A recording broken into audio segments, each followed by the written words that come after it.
Joseph Vijay எனும் நான்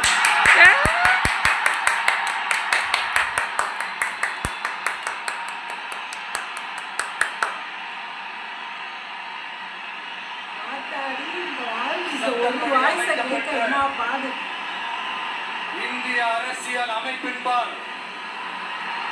உண்மையான நம்பிக்கையும் மாறா பற்றும் கொண்டிருப்பேன் என்றும்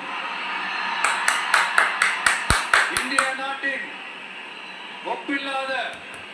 முழு முதல் ஆட்சியையும் ஒருமையையும் நிலைநிறுத்துவேன் என்றும் தமிழ்நாட்டு அரசின் முதலமைச்சராக உண்மையாகவும் உளச்சான்றின்படியும் என் கடமைகளை நிறைவேற்றுவேன் என்றும் அரசியல் அமைப்பிற்கும் சட்டத்திற்கும் இணங்க அச்சமும் ஒருதலை சார்பும் இன்றி விருப்பு வெறுப்பை விலக்கி பலதரப்பட்ட மக்கள் அனைவருக்கும்